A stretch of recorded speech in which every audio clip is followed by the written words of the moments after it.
श्री गोपाळ कृष्ण भगवान की जय। लीळा नंबर 152।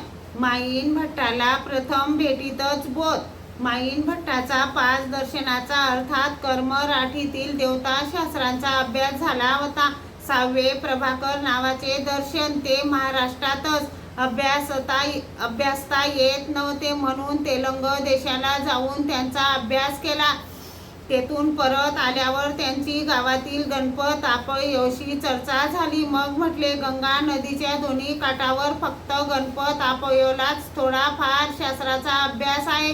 मग गणपत आपयोंनी त्यांना सांगितले, माईन भट्टो, तुमचे अभ्यास केल्याचे सार्थक तेव्हा होईल जेव्हा तुम्हाला श्री चांगदेवरावडांचे दर्शन होईल। माईन भट्टांनी विचारले, ते विद्वान आहेत का? नाही, ते महात्मे। माईन भट्टांनी विचारले, काही शास्त्र जाणतात काय?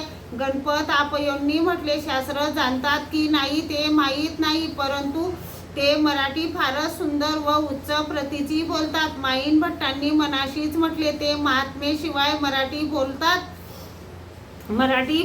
तर माझ्याशी बोलतील काय?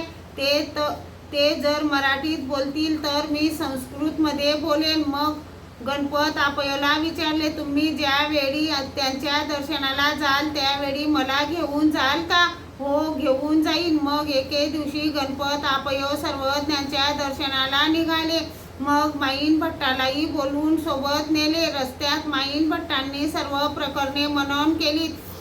ते असे बोलतील तर मी असा बोलेन असा विचार करीत भामठाणाला आले। गणपत आपयो काही कामानिमित्त गावात गेले तेव्हा पिंपळे वामन भट्टांची भेट झाली। त्यांना विचारले, तुम्ही कुठे जात आहात?